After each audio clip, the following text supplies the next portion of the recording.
Thank you. Thank you very much, Tim. Ladies and gentlemen, distinguished guests, and all those in the audience and watching around the world who cherish freedom and democracy, thank you for being here today. I'm honored to be with you and to be on this dais with so many remarkable Americans. I want to thank Tim Gamey and the Iranian-American community of Northern California for sponsoring today's symposium on U.S. obligations and policy options in Iran.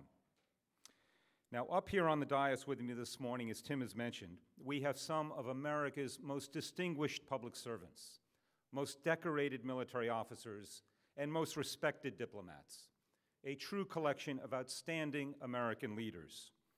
Or, as the Treasury Department would prefer to call us for our supporting the delisting of the MEK, potential criminals. We come here today at a time when members of the media are trying to slander our efforts to safeguard the brave men, women, and children at Camp Ashraf and Camp Liberty. We come here today at a time when anonymous State Department officials are trying to question our motives and our morals. We come together today at a time when some people in the U.S. government are trying to intimidate us from speaking out on behalf of what we know is right and just.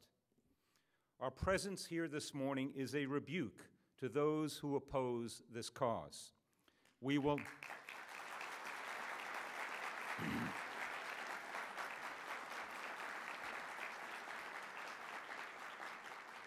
not be intimidated, we will not be discouraged, and we will not be silenced.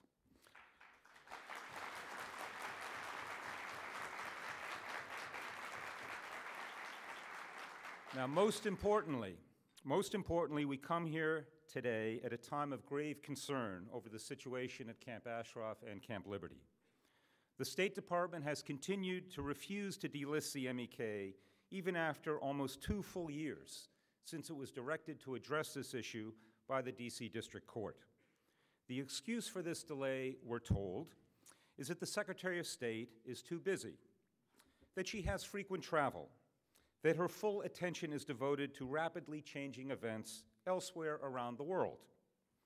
Now, I've worked at the State Department, and I can appreciate the heavy burdens that the Secretary has to bear. But even though we think the case for delisting is clear and overwhelming, no one really expects Secretary Clinton personally to pore through all the file about the MEK. She has help. The State Department has over 55,000 employees. The Secretary has a personal staff of highly competent people. She has an entire legal department at her disposal, and her Department of Near Eastern Affairs is one of the largest in the entire building. In other words, there really is no excuse for her delay in determining the status of the MEK. Now, it's possible that one reason for this delay may be the State Department's confusion over who belongs on the foreign terrorist organization list and who doesn't. Let me see if I can help by describing to you some of the activities of the Haqqani Network, a militant group based in Pakistan and Afghanistan. According to the New York Times, the Haqqanis are the Sopranos of the Afghanistan war, a ruthless crime family that built an empire out of kidnapping, extortion, and smuggling. The Times goes on to say that American officials consider the Haqqani Network the most deadly insurgent group in Afghanistan. It's responsible for targeted killings across the country, terrorizing the population on both sides of the Afghan-Pak border. Units of the Haqqani Network act as death squads, and one of these units alone has been responsible for at least 250 assassinations and public executions. Another unit is responsible for a mass beheading of 10 people last summer. Further, American and Afghan officials attribute the deadly attack last September on the American Embassy and NATO command in Kabul to the Haqqani Network. The New York Times article goes on to make one last point. It says that the Haqqani Network is a crucial ally of al-Qaeda along the Afghan-Pakistani border. By any definition, the Haqqani Network is not only a terrorist organization, it is one of the world's most dangerous terrorist organizations, and it continues to target and kill Americans. But if you thought that the Haqqani Network was listed by the State Department as a foreign terrorist organization, you'd be wrong. Remarkably, the State Department has not listed it as a foreign terrorist organization. But for some reason, the MEK is listed. The people who turned Camp Ashraf into an oasis in the middle of war-torn Iraq, the people who formed an orchestra that plays classical music, the people who helped the United States identify covert nuclear sites inside Iran, the people who put their faith in written pledges of protection by the US government, these people are listed as members of a foreign terrorist organization.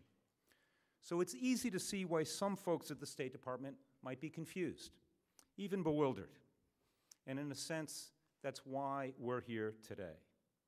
It's clear that Secretary Clinton and the State Department need our help. They need us to explain to them why the MEK does not belong on this list. Now, as you know, this is not the first time we've tried to explain this to them. Many of us have done so repeatedly over the past few years. It appears they have some slow learners at the State Department. Sadly, this happens. We all know schoolmates that never read the homework or pay attention to the teacher. That appears to be the case now. The good news is that we have some expert teachers with us this morning, and they and all of us will continue to try to educate and explain why the State Department needs to delist the MEK immediately.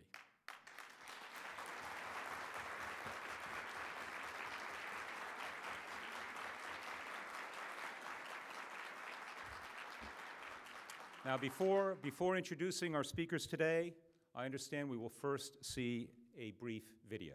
Thank you.